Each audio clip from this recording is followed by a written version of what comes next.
Hello, welcome to my review of The Time Machine by H.G. Wells, which this edition tells me was first published in 1985. That's an astonishing 25 years after they made a film based on it. Amazing. Or it's a typo. It's probably a typo. The basics of The Time Machine are probably familiar to most, but there is a potential when aspects of a story become more famous than the whole, that the whole becomes rather overlooked. You could argue that things like Room 101 and Big Brother are more famous than the story of 1984, for example, and probably more successfully that they're more famous than Winston, Orwell's protagonist. A lot of people will be familiar with the Morlocks and the Eloi, and perhaps familiar with the basics of their interactions, but are they as familiar with the rest of the story?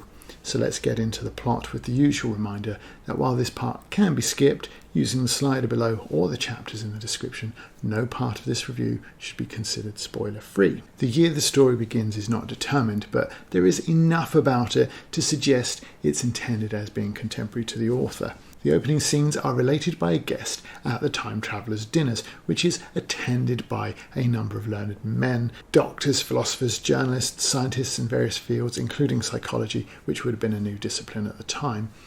At his dinner, the Time Traveller tells his guests that he has invented a time machine. He explains the theory of it and demonstrates a model. The party breaks up, but the narrator is intrigued and unnerved by the Time Traveller's earnestness and returns a few days later to discuss what he'd seen and heard. He discovers another dinner party taking place, and although the host is initially absent, he soon shows up rather dishevelled and out of sorts.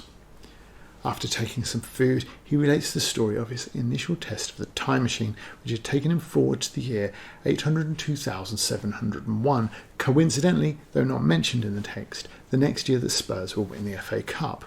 The time traveller discovers the Eloi, who he assumes are the future of mankind existing in a communist utopia which has progressed to a life of foraging and play.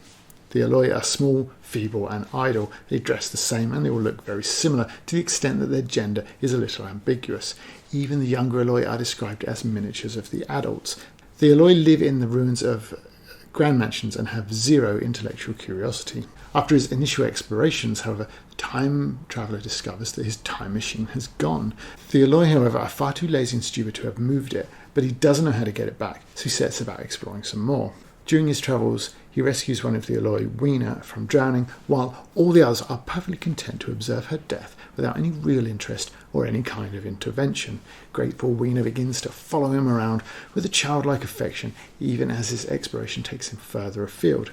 She is, though, terrified of the dark and the well-like apertures the traveller notices around the village. He also begins to notice mysterious creatures around the village during the night. He explores the well, but flees when the underground creatures, the Morlocks, attack him.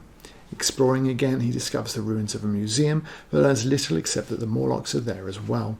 He and Weena flee into the woods, but in the dark the Morlocks are able to move and attack at will, but he learns they fear the light and uses matches to try and hold them away, unfortunately causing a forest fire that kills lots of Morlocks and likely Weena as well. He returns to the village of the Eloi, finding the doors to the time machine's hiding place open, and he goes inside, but the Morlocks have sprung a trap and close him in. He fights them and manages to activate the machine.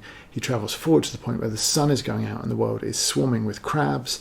Then he travels back to his dinner, lobster one assumes, and tells his tale, resolving to explore time again the next day. However, the narrator tells us he never returns. I have two versions of this text, and neither one of them tops the 100-page marks. Even for a novella, this is pretty short, but it packs quite a lot in. There are some sections where the time traveller ponders the politics of the Victorian era and how the lives of the Eloi and later the Morlocks are analogous to them, that are not really required. Even though those sections are the least likely to appear in any of the various retellings, they're still obvious enough to count as text rather than subtext. But they aren't long enough or uninteresting enough to ever derail a story that moves along quite nicely. Weena is a timely addition to the deliberately dull Eloi, giving them a touch of humanity and heightening the peril at the same time. Her wide-eyed innocence and sixth sense for danger also starts generating a nice level of intrigue around the underground entrances. When the Morlocks begin to make excursions into the surface world, things are genuinely creepy. but even more so in their dark and claustrophobic underground, where things descend a sweaty animal pouring in the gloom. I was caught by the neck, by the hair, by the arms, and pulled down. It was indescribably horrible in the darkness to feel all these soft creatures heaped upon me. I felt as if I was in a monstrous spider's web. I was overpowered and went down. I felt little teeth nipping at my neck. The prose is unpretentious but effective, playing on a couple of pretty common phobias, the dark and creepy crawlies. Whatever else it might be, The Time Machine is intended as a political pamphlet. Wells was a committed socialist, and his exploration of the relationship between the Eloi and the Morlocks is intended as social commentary.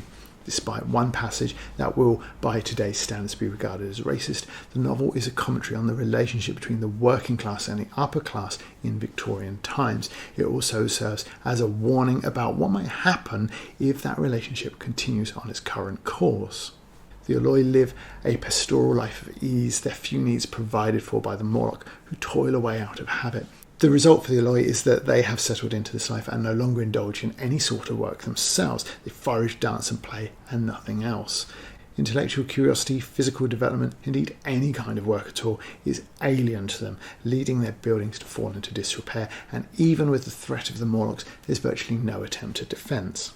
The Victorian upper class have evolved into intellectual and physical pygmies. The Morlock, the Victorian working class, have degenerated into a more bestial form and finally resorted to feeding on the Eloi. Wells, in that instance, is regarded as warning of a coming revolution. Despite witnessing their cannibalism, the time traveller, on his return from the future, craves meat himself. This symbolism occurs throughout The Time Machine, which is otherwise very accessible, with Wells largely eschewing literary conventions otherwise. The village where the Eloi live is identified by a Sphinx. T.H. Huxley, Wells's mentor, describes a similar view of society, with the negative pole being a nation of misery and poverty, and the positive pole being one of utmost luxury.